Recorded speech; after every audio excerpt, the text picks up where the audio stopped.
Hello, welcome to Plumpton College. My name's Kate Fuller, I'm the yard manager, and this is Westy, one of our college horses.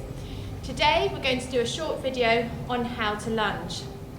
To start off with, we'll discuss the basic equipment that is needed for lunging. I've got a cavesson that's fitted quite snugly onto Westy, in which I can clip my lunge line onto. All these can be bought from your local tack shop. I've then also fitted a snaffle bit with a basic bridle in which to attach my schooling aids onto later on. I've also got a schooling whip which enables me to control the horse whilst I'm lunging. Now the reasons for lunging, there's lots of reasons. Firstly, it exercises the horses, particularly if you're running out of time. You need to get the horses exercised. It's a great way to let the horses burn off some steam, to get them out on the lunge, to have a good walk, trot and canter. You might want to lunge your horses before you ride them, particularly if you had a fresh horse or maybe a young horse. It's always a good idea to let them have fun on the lunge before you get on them.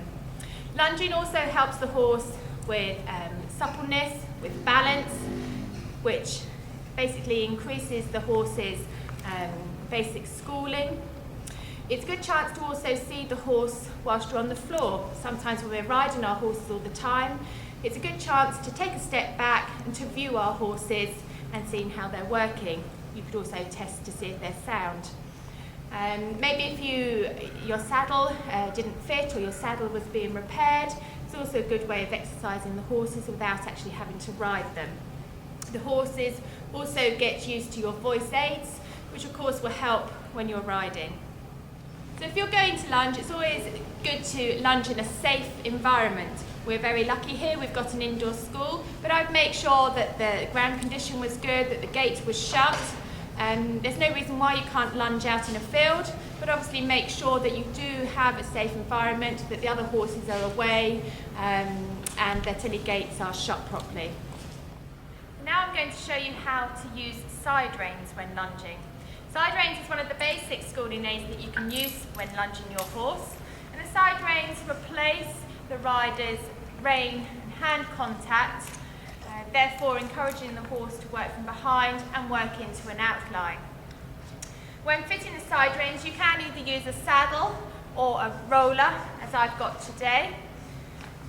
When you do fit the side reins, making sure that the side reins are of equal length. Okay, so bringing them together into the middle, in the centre of the horse's chest, making sure they're the right length. I always prefer to have side reins a little longer to start off with, rather than too short and the horse feeling restricted. A good guide is to have at least one fist between the horse's bit and the side rein, and that will give you a good guide as the correct place to fit them. I've now got Westy walking out on the lunge in his side reins.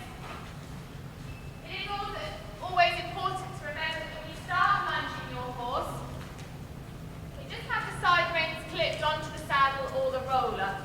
And just spend the first 10 minutes warming your horse up before you fit any kind of schooling aid. I have already warmed him up, so now I've fitted the side reins, and as you can see, he's very happy in them. He's going forwards.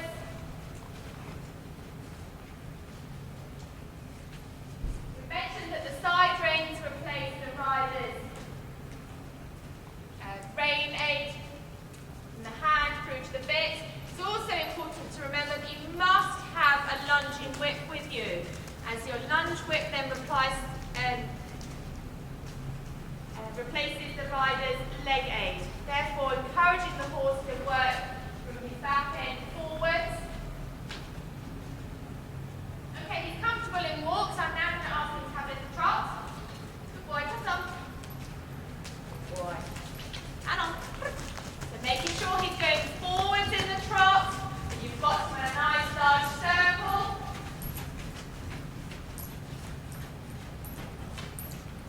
And if the horse was to raise his head or neck,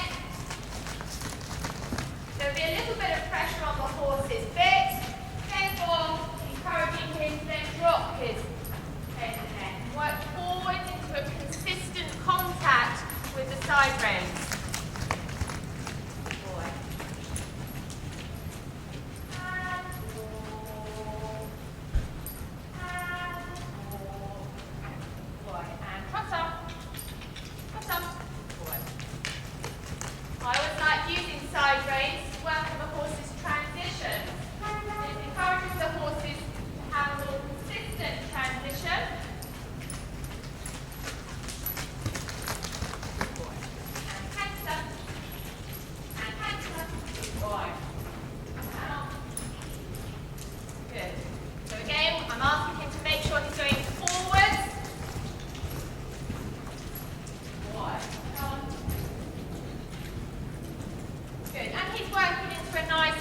hope you've enjoyed watching your short video on how to lunge with side reins.